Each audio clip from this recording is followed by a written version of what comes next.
we have journeyed through the mind of the CEO. We have established your constitution, defined your mission of survival, and learned to treat the market as a partner. Today, we reach the summit of the mountain. But as we stand here, looking at the view, I have a dangerous question to ask you. What happens when you actually succeed? Imagine it is 10 years from now. You followed the rules. You compounded your capital. You have achieved financial freedom. You have enough money to never work again. You have the house, the car, and the time. Now what? This is the question that destroys more wealthy people than bankruptcy does. It is the dog chasing the car syndrome.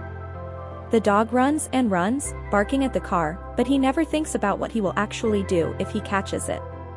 If your only goal is financial freedom, you are setting yourself up for an existential crisis. I have met many investors who spent decades climbing the mountain of wealth, only to reach the top and realize they were climbing the wrong mountain.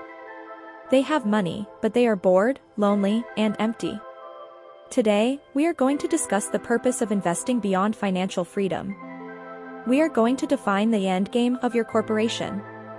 To do this, we must understand the 3 levels of freedom. Level 1 is freedom from. This is where most people start. You want freedom from debt. Freedom from a boss you hate. Freedom from the alarm clock. This is a powerful motivator, but it is negative. It is about escaping pain. Once you escape the pain, the motivation disappears. If your only goal is to quit your job, what will you do the day after you quit? Level 2 is freedom to. This is about pleasure. You want the freedom to travel first class. The freedom to buy a boat. The freedom to sleep until noon.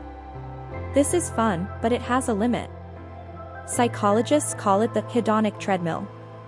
You buy the Porsche, and you feel great for a month. Then, it just becomes your car. You fly to the Maldives, and it's amazing.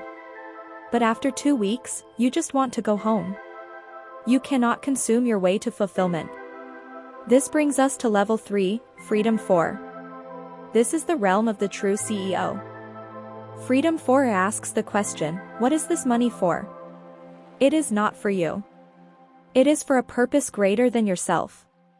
When you view your capital not as a toy for consumption, but as a tool for impact, everything changes. You stop being an owner and you become a steward. A steward is someone who manages resources for the benefit of others. Maybe your purpose is generational legacy, ensuring that your children and grandchildren have the education and capital to pursue their own dreams without fear. You are planting trees under whose shade you will never sit. Maybe your purpose is innovation, using your capital to fund companies that are solving cancer, cleaning the oceans, or exploring space. You become a patron of progress. Maybe your purpose is charity, building schools, supporting the arts, or feeding the hungry. Why does this matter for your investment strategy? Because freedom for gives you the strength to survive when a freedom to does not. When the market crashes 50% and your portfolio is bleeding, the guy who just wants to buy a Ferrari will panic and sell. He thinks, there goes my car. But the steward who is investing to secure his family's future for the next 100 years? He holds firm. He buys more. He thinks, this is a temporary storm, and my mission is too important to quit now. A clear purpose is the ultimate risk management tool. It detaches your ego from the money.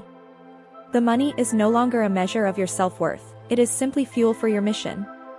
So, before we close the door on the CEO's office, I want you to write down your why. Not, I want $1 million. But, I want $1 million so that. Finish that sentence. And make sure the answer is something that will make you proud when you are 80 years old, sitting on your porch, looking back at your life.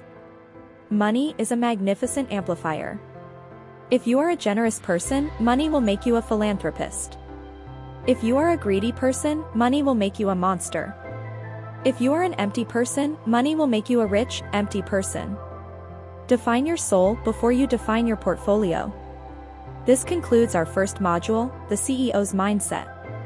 You now have the philosophy, the psychology, and the purpose. You are ready to lead. But a CEO cannot run a company alone. A CEO needs a partner who handles the cold, hard numbers. A CEO needs someone to manage the cash flow, calculate the risks, and allocate the resources. You need a CFO, Chief Financial Officer. In the next module, we are going to change hats. We will stop looking at the clouds and start looking at the spreadsheets. We will enter the Department of Capital and Risk Management. We will start at the very beginning, setting initial capital and funding methods. How much money do you actually need to start You Incorporated? And where will that money come from? The boardroom is closed. The accounting office is now open. I'll see you in the next video.